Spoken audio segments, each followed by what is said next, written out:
Brenda is an unstoppable force. Leadership is not about having all the answers. Leadership is about using the people that you have in your team to give you the answers. You know, Brenda, you know what? In the US, there was a study that was done. Apparently, the organizations that they were going to die, they're giving them to female CEOs. In my journey, it was really about whatever role I was playing in that particular time.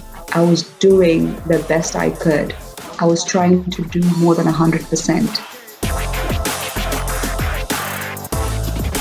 Her journey is filled with stories of encouragement and hope. My name is Brenda Msangi, and I am the current CEO of CCBRT, which is a healthcare organization in Tanzania. I'm also a founder of a platform called Dear Girl Child. I sit in different boards of governance, from NGOs to public sector to private sector. And many other things. I'm a wife and I'm a mother of 3 beautiful girls. This is her story.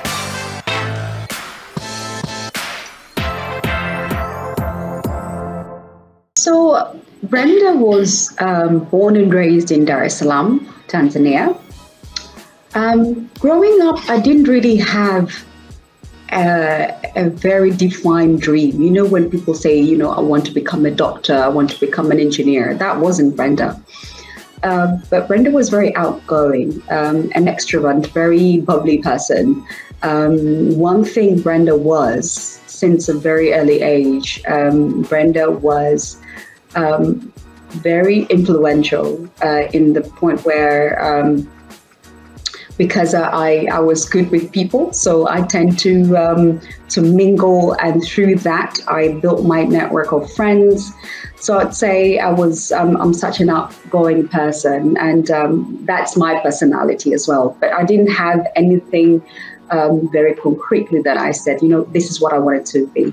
But because of that influence, I think leadership almost came naturally for me. And for me, leadership started at a very young age. When I was in school, I was the prefect.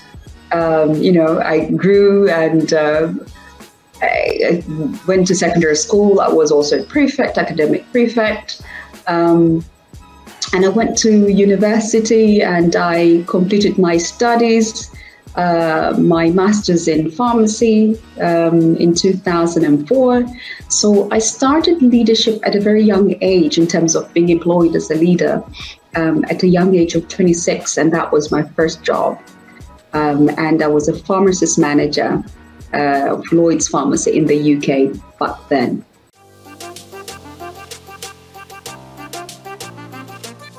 So for me, one of the big things that I have is impact.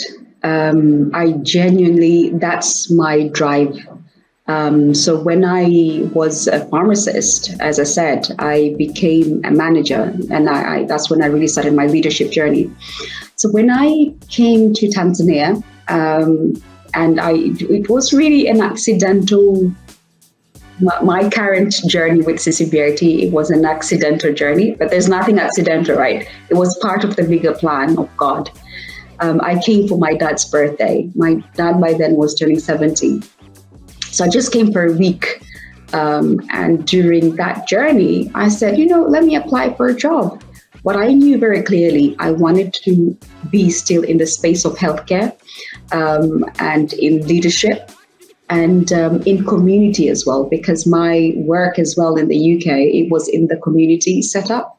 Of course, I did my internship in hospital, but really my passion was more with people and in the community.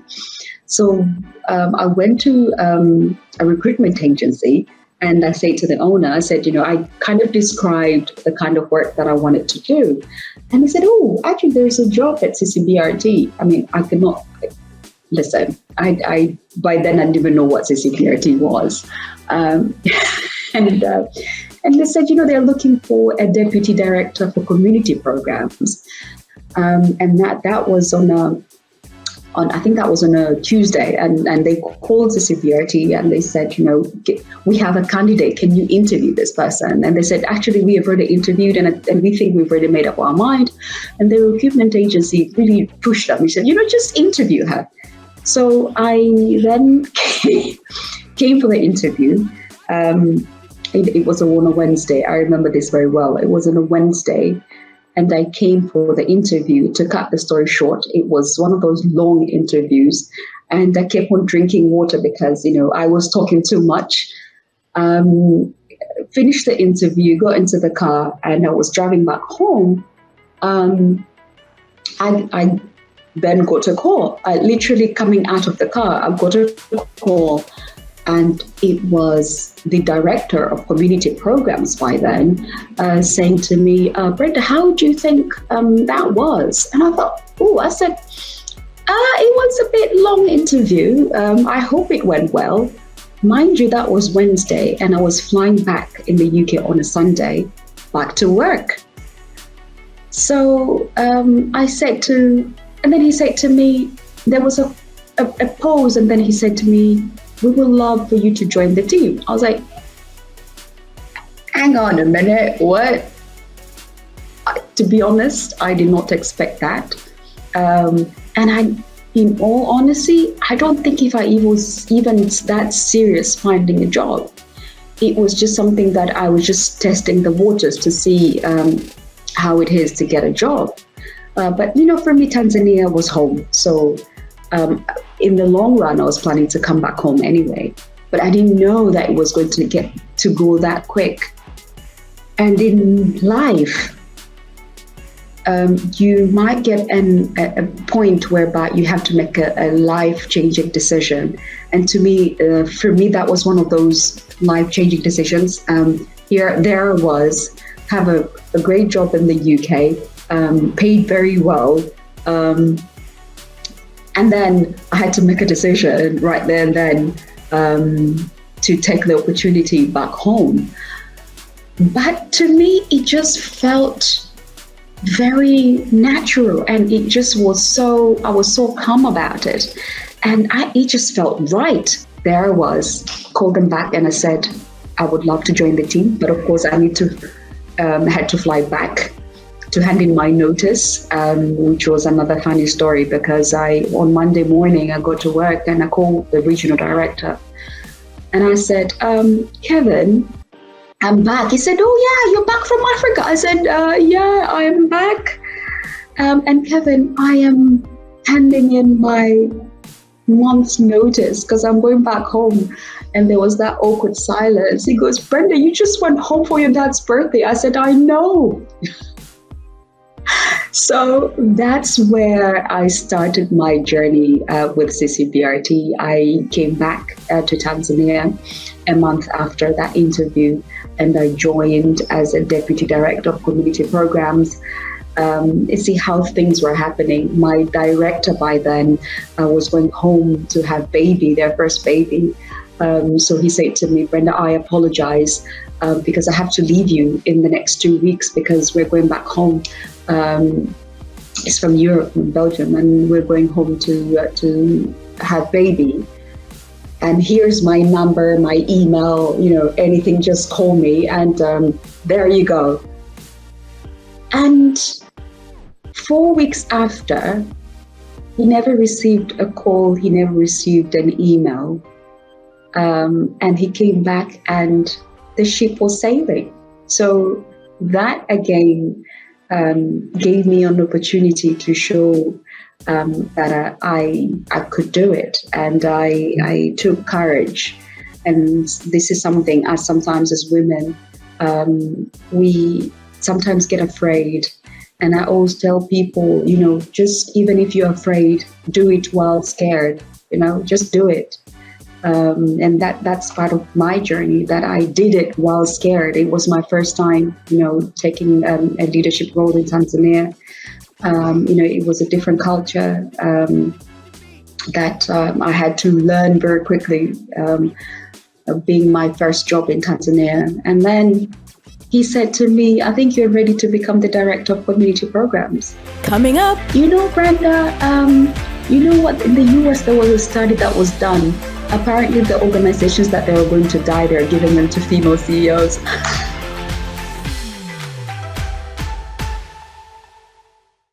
When I was appointed to become the CEO of CCBRT, December 2018, you're one of those few people who know exactly what I had to go through. And I don't want to get emotional, but you know how difficult that journey has been for me as a leader. But here I am today. One thing, Ed, you always had time to listen. So I want to say thank you. Thank you for your ear. Every time I needed to vent out, I needed just to let some of my steam and frustration out, you were always ready. So thank you. Thank you for your time. Thank you for your advice, and thank you for encouragement. Asante sana, as we say in Tanzania. So just to end this short video, I know many people say many things, but I just wanted to say thank you for always listening to me. I want to leave you with the word of God from the book of Isaiah, chapter 60, verse 22. And it says, when the time is right, I, the Lord, will make it happen. So I want you to stand with this word in any time where you feel like it's difficult or you just need that encouragement. I just want to remind you that the Lord is with you, and keep on trusting the Lord. So much love, and thank you for listening, Ed. Asante sana.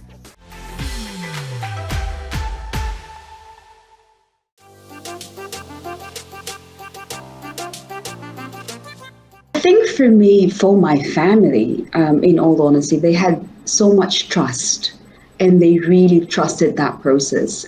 And the fact that I was coming home, by that time, my dad was 70, my mom was 65.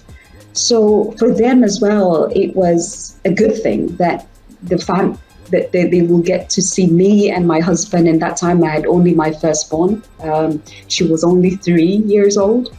So for them, it was a good thing. And you know how Africa we are. We have cousins, we have brothers and sisters. It's just home. And to me, the motivation by then, it was not money. Money was not the motivation. The motivation by then was really, I'm coming back home. And I really trusted God, because I thought, hang on, this cannot be just by luck, I knew there was this bigger plan, that it was already written, and it was just uncovering itself the way it did, because it's sometimes very difficult to comprehend. And that's when okay, there's a bigger plan here, that I'm just part of it, and I need to trust it. And that's how it happened. Yeah.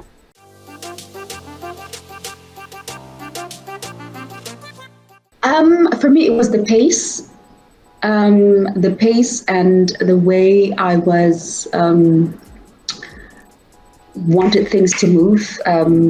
Quick decisions. But then I was very humbled by the whole experience, because I'm also deep down. I was still my authentic self. I still had the same values I was raised. So to me, that I was still Tanzanian, and I was not kidding myself that I was not Tanzanian. So it's not that, I will not say it was such a big culture shock. To me, I just knew, okay, this is part of leadership. You need to know your team, and you need to get the best out of your team. That's what leadership is about. Leadership is not about having all the answers. Leadership is about using the people that you have in your team to give you the answers. And to me, that's just part and parcel. Wherever you're placed. Today I'm in Tanzania. I don't know what tomorrow, where I find myself. There will also be a different culture. It's now, how do I use those skills to manage and to lead the people that are part of my team.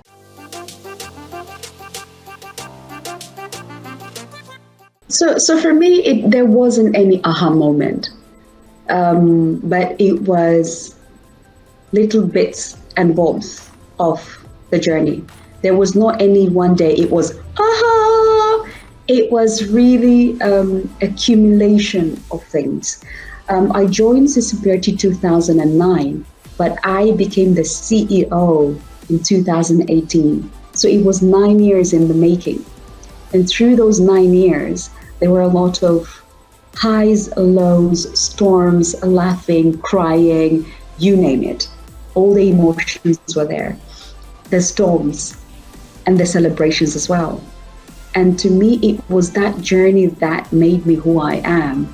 And the authenticity for me, it was when I speak about stuff, it's stuff that I've gone through, right? It's not that I'm saying, I read this quote about, no, I actually went through it myself. And I think this is why people relate to me, that I'm very authentic, because when I speak about something, it's something that I've experienced it myself.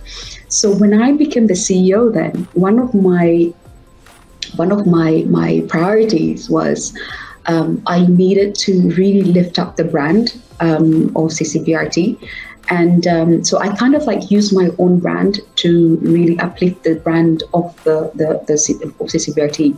Already CCBRT was a big brand, but it was just taking it to the level of more beyond what it was. And that's where now, as you know, social media is very powerful. So it was kind of like, okay, this is what, so wherever I go with it, if you know what I mean. And this is how now people started knowing about it more. And I was very intentional, really giving out the narrative of what CCBRT is about and why it's so special and why it's so important in the community of Tanzania.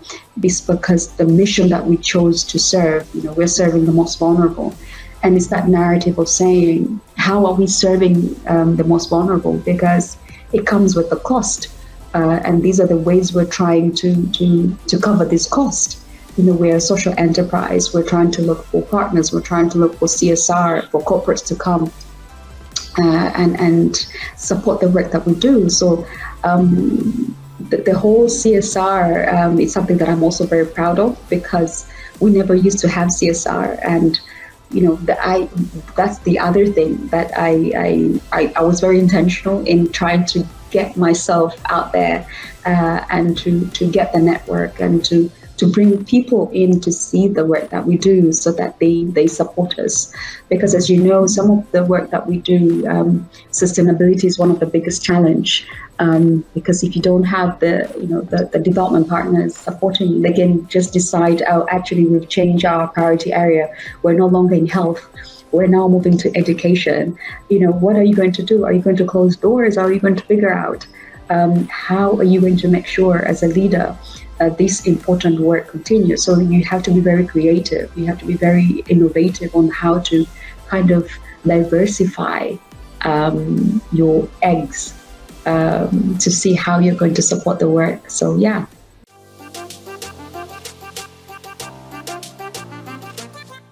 So, the thing is, when I actually got appointed, I didn't feel the heaviness immediately.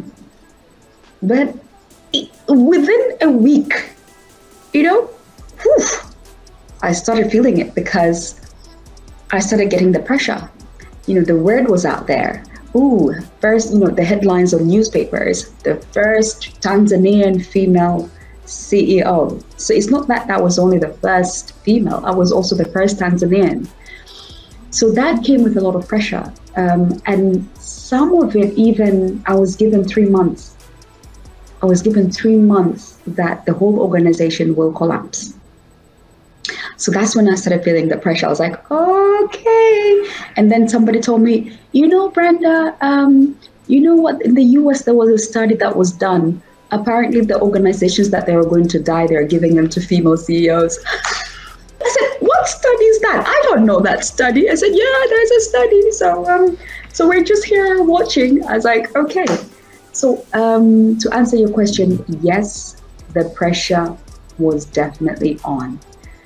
And I think that's where now the genesis of what I founded also came because I was the story behind the Dear Girl Child, BMK, when I was doing my second master's. That was my MBA in healthcare. I was doing it partially physical classes, partially online. And that time I was the CEO, I was the wife, I was a mother of 3 girls. And which was completely different with my first master's, where I was single, I was single, and I didn't have any, girl, I had to think there for a second. But yeah, you get the gist. But I did not have any responsibility. I did not have kids. The only thing that I was worried about selfishly is myself.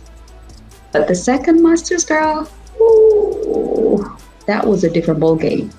Now, I was handing in my coursework, and it was past midnight. I had to put my girls to bed, and it was such a heavy day that day. And I was handing it, when you click send that coursework, it was like this clear voice came to me, and it said, Brenda, the way you're feeling right now, there's a girl child out there who's about to give up. There's a girl child who's thinking, you know what? Thanks, but no thanks. So you need to have a conversation with this girl child and tell her it's okay and it can be done. And I was like, oh, it was so clear. It was a very loud voice. And I thought, oh my God, it was like 1 a.m. in the morning. And I said, okay, how am I going to talk to this girl child then? And I was told, just take your phone. So I took my phone and I went to my Instagram page. And I just took one of the photos that I had and I posted it, and I started writing the caption. And it was a letter. It was a conversation, not a letter, a conversation. Very, very vivid conversation. It's like what I'm having with you right now. And I started saying, dear girl child, blah, blah, blah. And I was telling her, I was like, listen, I know it's difficult. I know how it feels right now because I know I've been there, but I promise you, hang in there. You're going to win this. Don't worry about it. And at the end, I just said, I love you. And I went to bed. And then the next morning, my phone was bzz, bzz, bzz, bzz, bzz, and my husband was like, what is going on? When your phone is just behaving in a different kind of way, okay, there's something out there. So I took my phone, and the number of, first, let alone comments, the DMs that I got, everyone was like, oh my God, Brenda, you were talking to me. That message, that was me. One person said, I was about to commit suicide. The other one said, I hate my life. Everyone took that conversation so personally. They felt it was a personal conversation with them. And I was like, oh my God, what is this? So this, for me, it was an assignment, and it is my assignment, and it's my work. So my work, not my job. My job, I'm the CEO at CCBRT, but I have work that is my purpose, my vision, to really inspire others and just to remind them that they can do it, that it can be done, regardless of how the situation looks. They can do it. And that was the genesis of the Dear Girl Child. So this started in 2017, and now it has more than like 7,400 followers, and it is really a movement, and people take it so personally. It's theirs, and every time I write these conversations with them, they just relate it so much, and there's so many stories, and it's those stories that also keep me going, because everyone will tell me their version of the story, how that each story or each narrative, each article relates to them, and they're so thankful that I actually talk about these things, because so they call me Dada. Dada is the Swahili word for big sister. So they take me as their big sister, having this conversation, and sometimes I can be very tough on them, like, girl, what are you doing? Like, what are you wearing? Like, how can you walk in the office wearing that? So the conversations, they range from very kind of like intellectual kind of, and to the very practical, like, girl, what were you doing at the staff party? You were on the table. Like, what? You're going to meet these people tomorrow at work. What are you doing? So coming up. In my journey, it was really about whatever role I was playing at that particular time. I was doing the best I could. I was trying to do more than 100%. And it's because of those little wins, they became accumulated to a big win where I am now.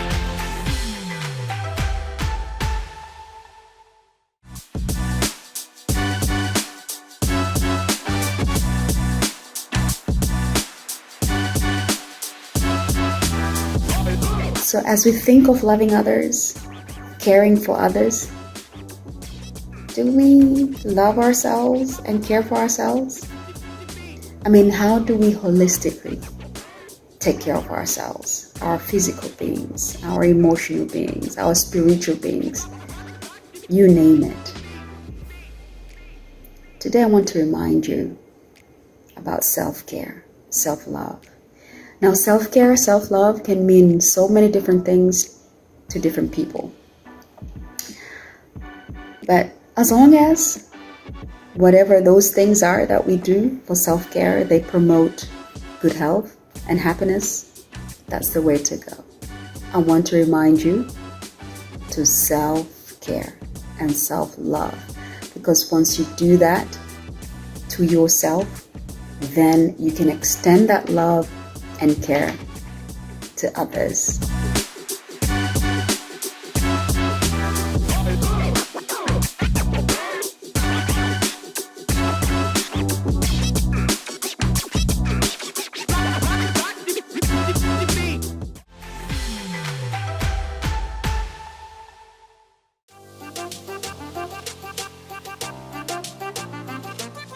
To be honest, I don't have a single mentor. But I have multiple mentors, and it really depends on the stage. I have mentors on my spiritual side of things. I have mentors on the leadership side of things. I have mentors from women side of things. So it really depends. Yeah. So it really varies, and I have many mentors, male and female. But I have to say, what if I can mention one of the people that I really aspire to, and I love the way how they dealt with juggling being a wife, a mother, and a leader as well, is Indra Nooyi, who was the PepsiCo CEO.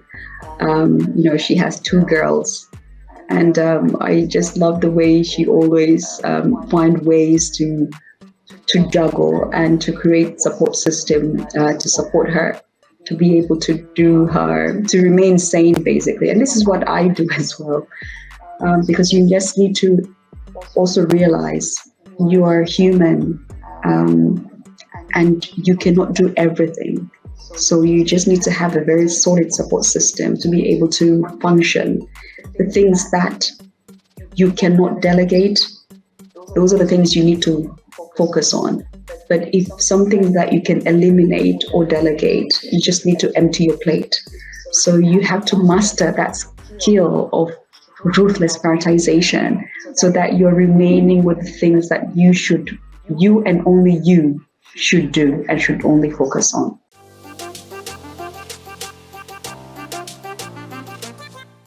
If you don't have it all figured out, it's okay. All right? We all have our own journeys. So when you hear your neighbor, you hear your friend, very focused, they know exactly what they want to do, It's okay. Just clap for them, be happy for them. Don't feel you're less off. Just really stick to your lane. Ask for that clarity.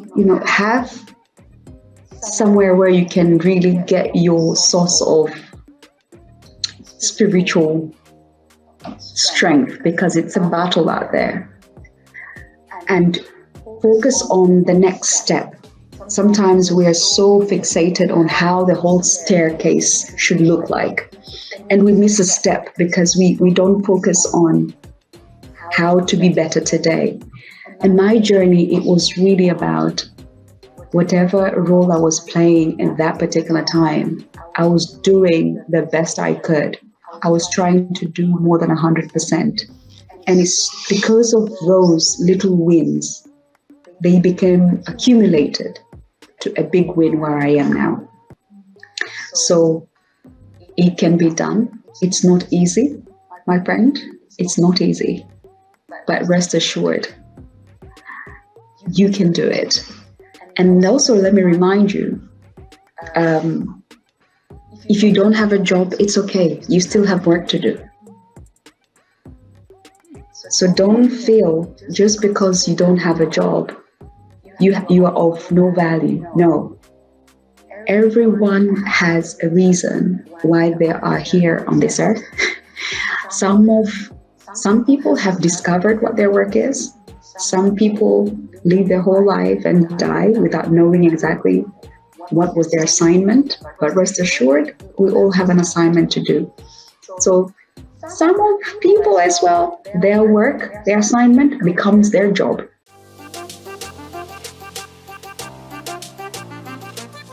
One, the fact that I feel that I'm living my purpose. That to me is just, it really wakes me up in the morning. And how I know is when I get a message from a girl child to tell me, because of what I did, what I said, has made an impact, a positive impact to them. And I think for me, we never know what our legacy is, right? But it's how you make people feel, and they get to tell you how you make them feel. It's such an inspiration, and you get so much energy because you then know you're doing something way bigger than yourself.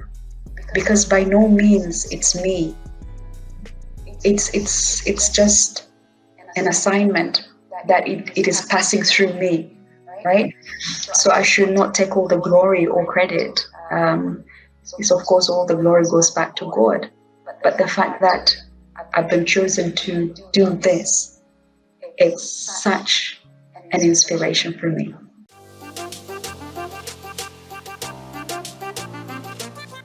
My plan is to be a better version of myself every single day.